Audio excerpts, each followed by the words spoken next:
Olá, hoje temos connosco o Pedro Aniceto, também durante muito tempo conhecido como o Senhor da Maçã, pois a sua ligação com a marca da Apple durante muitos anos fez com que ele fosse reconhecido no mercado português como a cara da marca. Neste momento, o Pedro está noutras vidas, não tem nada a ver com a maçã, porém continua a ter uma coluna de opinião sobre Apple e a vida da Apple dentro de uma publicação de tecnologia em Portugal, que é a PC Guia, mas o Pedro é muito mais do que isso. O Pedro é dos nossos, eu vou dizer uma coisa que espero não ser chato, que é um dos nossos dinossauros da tecnologia, uma das pessoas que foi sempre trabalhando na área tecnológica e foi-nos trazendo algumas novidades ao longo do tempo. Inclusive podcasts, pois quando ainda ninguém sabia o que é que era realmente um podcast, o Pedro já fazia. Já fazia há muito, muito tempo podcast. Verdade, Pedro? Verdade, pá, isto tem os seus custos ser pioneiro, não é? Andas anos a dizer, eu andei anos, literalmente anos a falar em podcasts e depois aquele ar das pessoas dizer pode quê? Era a primeira pergunta, não é? Pode quê? Explicar o conceito era relativamente simples, mas era uma mensagem que não passava. Acho alguma piada e pronto, as coisas são como são. Isto já me aconteceu com outras coisas. Em 2000 eu falava ao mundo em Wi-Fi e as pessoas diziam-me Wi quê? Portanto não muda muito, não é? Bem. Quando és portador de uma boa nova, não é? Quando começas a trilhar um caminho, pá, que é relativamente novo, corres sempre o risco de andar a pregar aos peixes, não é? Portanto, anos. Pá, eu tenho a certeza que outras situações aconteceram com outras coisas noutras áreas de atividade, mas lembro-me de esforços diabólicos, sei lá, em home banking. Home banking era uma coisa, na altura, na Apple, a Apple era acusada de não ser compatível, não é? E as instituições não me ligavam nenhuma, e eu era era o chato residente que batia às portas das instituições financeiras a dizer, epá, isto tem que acontecer, vai acontecer.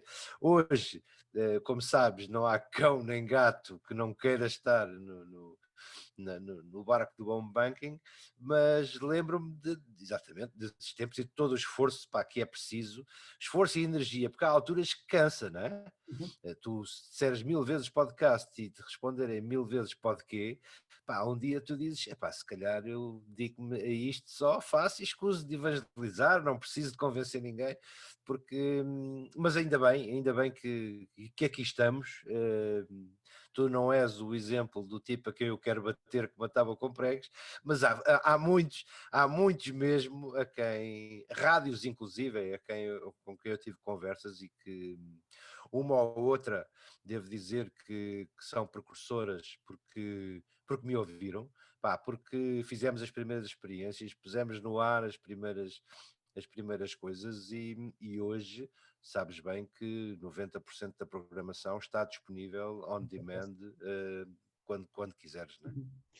Eu recordo-me de algumas conversas que nós tivemos há alguns anos e recordo-me de algumas das tuas peripécias ainda na década de 80, ou seja, estamos já a falar de quase 40 anos, em que andavas tu e mais algumas pessoas a fazerem, eu vou dizer entre aspas, contrabando tecnológico para trazer hardware que não existia em Portugal e que nem se imaginava ser possível existir em Portugal.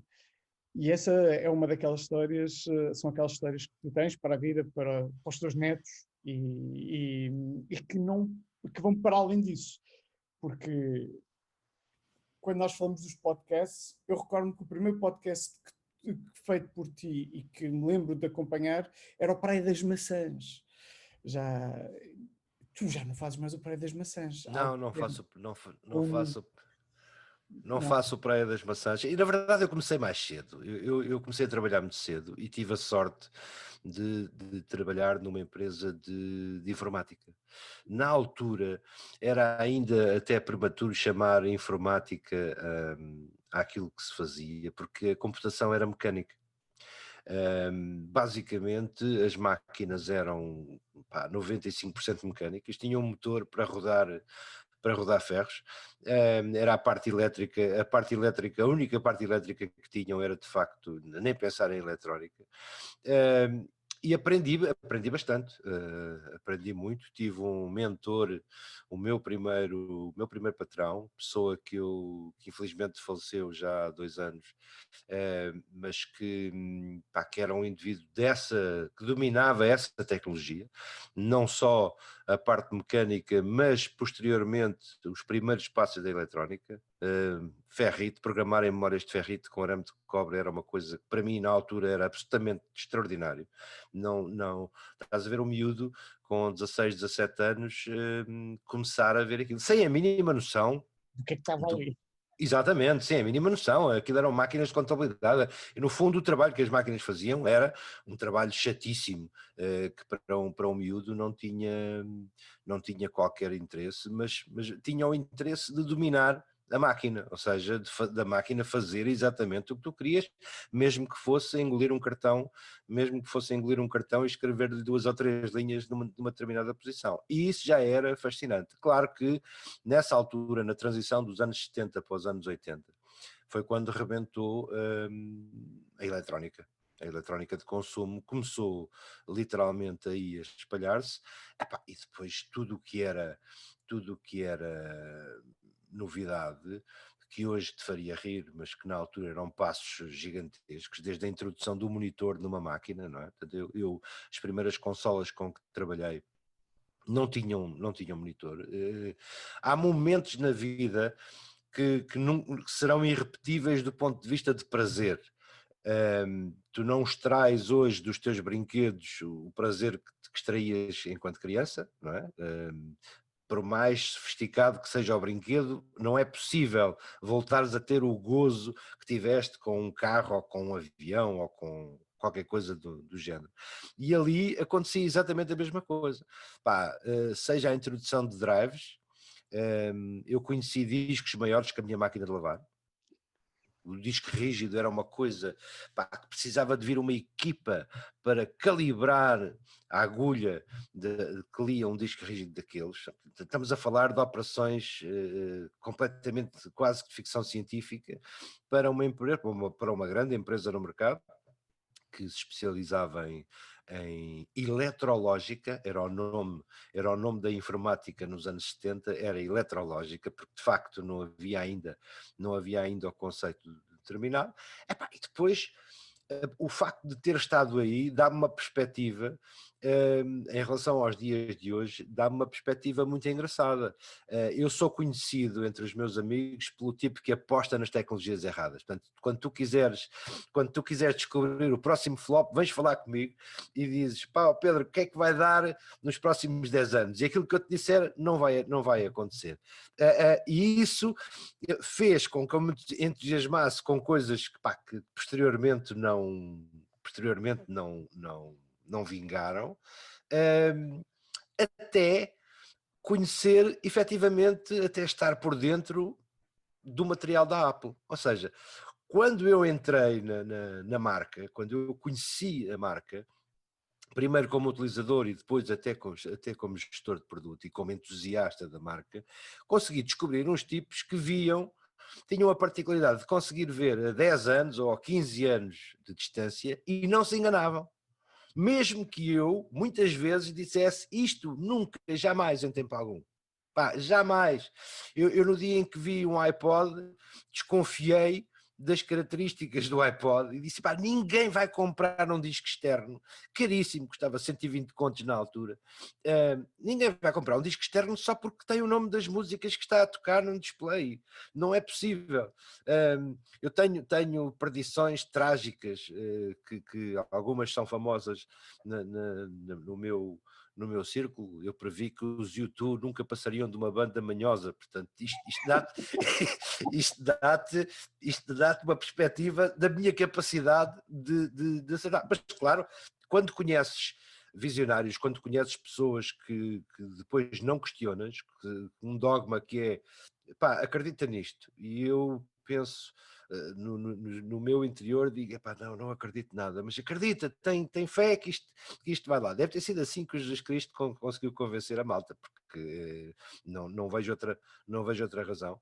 Essa sim foi uma marca que conseguia ver, conseguia e consegue ver há vários anos, pá, sem acabar por desiludir. Claro que há setbacks em tudo quanto é tecnologia, há coisas que funcionam melhor, coisas que funcionam pior, mas lembro-me do Wi-Fi ter sido uma delas, uma aposta tremenda. O Wi-Fi não era uma tecnologia Apple, era uma tecnologia da Lucent, era uma estrada que a Lucent vendeu à Apple, essa exploração, mas existem inúmeros exemplos desse tipo de situações, de coisas que nós não temos forma de saber como, mas acabam por resultar.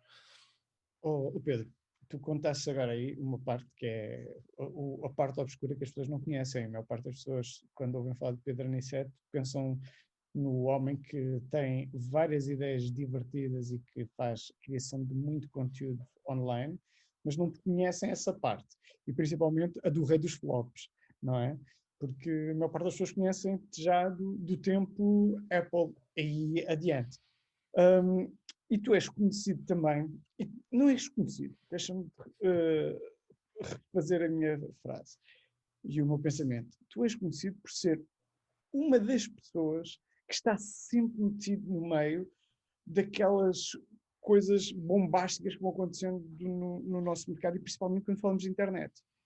Recordo-me caso em Citel, em que tu, por portas e travessas, pela amizade que tinhas com a Maria João, estiveste envolvido.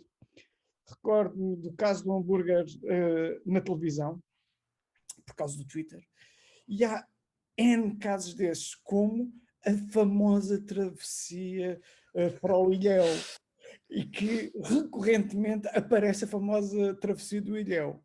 Vai haver pessoas que não sabem o que é, pessoas que estão nos a ouvir que não sabem o que é isso, mas isto é uma característica tua e que faz com que de repente tenhas uma comunidade que te segue e que está envolvida em encontrar também conteúdos que te ajudam a seguir com esses Deixa-me os meus explicar-te uma coisa. planos. Deixa-me explicar-te uma coisa. Eu não sou um tipo comum. Não. Não sou. Tenho consciência disso.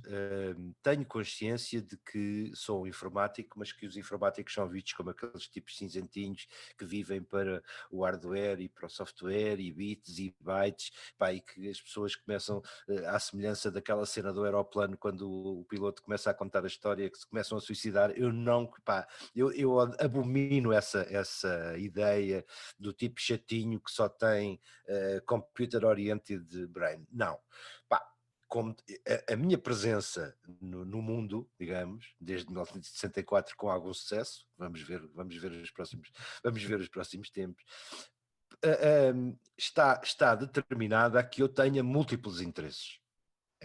Eu interesso-me por coisas, pá, que podem ir, sei lá, do índice de picante de uma malagueta, que me possa interessar momentaneamente, ao humor. Pá, o humor inteligente, o humor fino, aquele humor que te faz dizer, epá, mas porquê é que eu caí nisto, ou porquê é que eu estou entusiasmado com uma coisa que à partida não me entusiasmaria, tem muito a ver com questões culturais. Se tu fores uma pessoa de múltiplos interesses, pá, que te interesses exatamente por 30 coisas ao mesmo tempo, eu posso não ser um especialista, mas há uma coisa a que eu não resisto, há um chamamento a que eu não resisto, é o conhecimento. Se eu quero saber algo sobre submarinos ou malaguetas, eu vou em busca. Pá, e o Agostinho da Silva tinha uma expressão que dizia: quando não sabes, deves ir bater às portas das universidades. Aliás, ele defendia que as escolas deviam estar abertas para que alguém que não estivesse afiliado fosse lá bater e dissesse: epá, expliquem-me isto.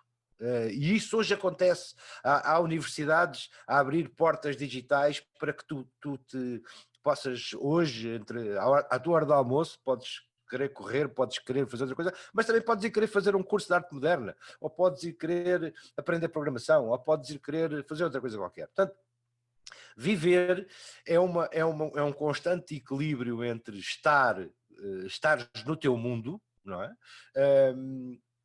Os tipos que há na Idade Média eram muito populares, eram populares num universo muito restrito. Hoje tu tens cornetas, não é? Tu tens alto-falantes que te permitem chegar ao mundo todo. Eu todos os dias me maravilho com a internet. Na sexta-feira passada, eu não sei se tu conheceste uma história que eu publiquei há uns tempos sobre o palhaço Batatinha ter sido agente secreto do governo português ou do Estado português. Pá, e de repente tudo aquilo se desenvolve e há alguém do outro lado do mundo em Dili que me diz, pá, eu conheço o tipo que interagiu com o palhaço Batatinha em 1970 em 1980 e qualquer coisa. Pá, e eu acho isto absolutamente extraordinário, apesar de ser um informático e ter consciência de que as coisas são assim mesmo. A possibilidade de tu hoje carregares aqui numa tecla e fazeres ondas, não importa onde, só acontece porque tu estás no mundo global. Epá, não tenho nenhuma bola de cristal para descobrir situações caricatas, mas gosto de situações caricatas e interesso-me por elas, e se achar que devem ser exploradas, hum, se achar que devem ser exploradas, exploro-as, sem problema nenhum, assim como abandono inúmeras coisas para que pensava serem uma coisa e acabam por ser outra. O caso em Citel é um caso social, para quem não conhece, foi uma reclamação de uma cliente perante uma loja de telemóvel, telefones, comunicações em geral, pá, que acabou por ganhar um relevo social. A Maria João um dia queixou-se, eu não tinha nenhum objetivo de mover uma campanha anti-empresa, mas proferi uma frase, pá, que rapidamente transbordou, que rapidamente começou a engajar pessoas, pá, e acabou tudo meses mais tarde com fins de processos judiciais e com coisas que já estavam a rolar, com alguma... Mas é um pormenor, eu estava no sítio certo, na hora certa, respondi a um tweet, não fiz... Outras situações, o Twitter no início éramos poucos, estamos a falar de poucos milhares de utilizadores, e era um meio social muito interessante, estava ali toda a gente que interessava, portanto havia que estar. A história do hambúrguer é uma espécie, é uma interação mediática entre utilizadores de Twitter e uma apresentadora de televisão, que foi notícia, que fez capas de jornal, mas lá está, não é uma coisa que tu diga que ninguém tem, ainda hoje eu costumo dizer aos meus formandos quando falo destas coisas, ninguém tem receitas para coisas virais, que se tivéssemos era uma chatice, não é? Todos os dias de manhã eu estava a fazer uma receita dessas. Portanto, há que cavalgar vários cavalos. Há uma piada que diz que tem que se beijar muitos sapos antes de encontrar o príncipe. Epá, é exatamente o que acontece com a tua vida, com os nossos interesses e com as nossas histórias. Talvez a mais célebre ultimamente tenha sido uma piada de uma mentira de 1º de Abril que eu publiquei, pá, e que se transformou num caso muito sério, para meu espanto, porque eu estava na véspera do 1 de Abril, a 10 minutos da meia-noite, sentado em frente ao computador, e disse, epá, amanhã é 1 de Abril e eu não tenho uma treta, não é que eu tenha uma grande tradição, mas de vez em quando faço, não tenho uma treta de 1 de Abril para pregar. Epá, e fiz uma coisa em poucos minutos e fui dormir, e no dia seguinte percebi que estava a criar um monstro quando vi o resultado. Para quem não sabe, eu publiquei que uns dias depois do 1 de Abril, devido a um alinhamento de planetas, aliás, alinhamento que vai acontecer aparentemente hoje, 2 estrelas que se vão juntar, um alinhamento de planetas vai permitir que a maré baixe terrivelmente nos Açores e que seja possível atravessar a pé entre o Faial e o Pico. Como te disse, fui dormir. No dia seguinte, quando percebi o volume de perguntas que tinha sobre este fenómeno e pessoas a querer inscrever-se, disse, vamos alimentar isto vai ser lindo, hoje pelo menos durante o dia isto vai correr. O problema é que a mentira era tão credível, aparentemente, uma coisa que vês como é fácil fazer as pessoas pensar que a maré no Atlântico vai baixar até níveis inimagináveis. A parte gira disto é que passado o 1 de Abril a coisa continuou, portanto de repente ao fim do mês o texto não era muito imaginativo, tinha alguns pormenores, dizia que vão sair grupos de uma ilha para a outra, mas é preciso algum cuidado e atenção, porque o piso é agreste, a Proteção Civil vai colocar bandeirinhas para que as pessoas sigam um trilho e não se percam. E avisei que o grupo onde eu seguiria era liderado por um alpinista chamado João Garcia. 8 dias depois disto, eu recebi um telefonema do João Garcia a pedir-me, por favor, que tirasse o nome do texto, porque ele já não tinha paciência para aturar gente a fazer perguntas. E quando tu pensas que o disparate já está num nível bastante aceitável, alguém decide traduzir o texto e publicá-lo no mercado de língua inglesa.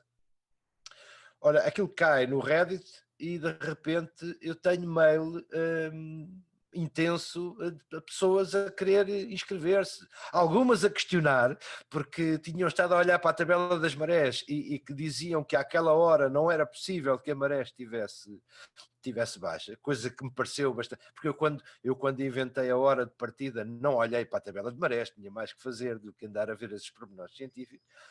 E tu percebes como de repente o mundo está atento a coisas, há pessoas que dizem, o conteúdo, eu não sei produzir conteúdo, ou o conteúdo que eu produzo, eu não comecei ontem a produzir conteúdo, eu produzo conteúdo para a internet desde 1990, ou talvez um pouco antes, e isso tem o seu, não vou dizer às pessoas desistam porque é preciso muito tempo, não, criar o teu público, ser fiel às tuas, se tiveres que mentir, mente só no 1 de Abril, mas mente em estilo, não é?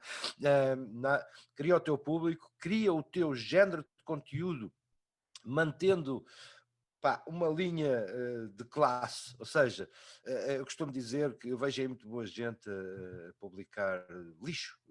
Como sabes, nos nossos feeds estão cheios de gente que tem um humor completamente diferente do teu, ou do meu, ou de quem quer que seja, e fazem concessões ao humor, ou seja, vêm por aí abaixo até a um nível que tu deixas de ligar. Se tu habituares o teu público a um tipo de conteúdo, e não estou a falar apenas de humor, estou a falar de questões tecnológicas, estou a falar, não precisas de ser padre, não precisas de ser ter aquele tom paternalista evangelístico. Exatamente, não, nada disso. Aliás, eu costumo dizer que o mundo lá fora é composto, na sua maioria, por pessoas que não percebem a ponta de um chifre de informática. Portanto, tens que ter um discurso mais aberto, menos críptico, para conseguires começar a ter o teu público e a fazer o teu caminho. Isso é algo que não só enquanto produtor de conteúdo se faz, mas também as marcas devem o fazer. As marcas devem o fazer, mas eu devo dizer que tenho tido algumas experiências curiosas a esse respeito. Há marcas que querem um produtor de conteúdos, mas que a seguir, porque não entendem o nível do humor ou da escrita, querem uma coisa feita por eles. Eu já não é o primeiro produtor, do primeira marca a quem digo, amigos comedantes, mas eu não faço mais nada para vocês, porque ou dão liberdade criativa, ou se vão vocês fazer os textos e eu não me consigo rever neles, não vale a pena. Acontece muito dizer, porque uma coisa é dizer assim, eu quero vender este produto. Se eu acreditar no produto, e também não é a primeira vez que eu digo a uma marca, isto não. Eu não sou capaz de defender um produto em que à partida não acredito. Não escrevo de cruz, ou seja, não consigo avaliar um produto com base em press releases de coisas que me enviam. Tenho que pôr as mãos nele, tenho que sentir aquilo que o cliente sente, que o utilizador sente. Mas as marcas ainda têm um caminho muito longo a fazer em termos de... É verdade que investem, é verdade que têm que investir, é verdade que não devem ser vergastadas com o seu próprio investimento, ou seja, estar a pagar a alguém para que aponte algum defeito ao produto, mas o defeito pode ser apontado de uma forma racional. Nós sabemos que não há produtos completos, sejam carros, sejam eletrodomésticos, nós teremos sempre pontos que podemos apontar. Agora, as marcas não estão preparadas para jogar esse jogo franco. Portanto, o papel do reviewer independente em Portugal ainda é uma miragem, ainda estamos muito longe.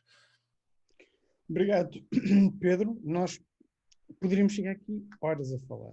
É um facto. És um bom comunicador e nós temos várias coisas em comum, em que uma delas existe uma aposta com outra pessoa relativamente a um prato de favas, que não vamos falar aqui.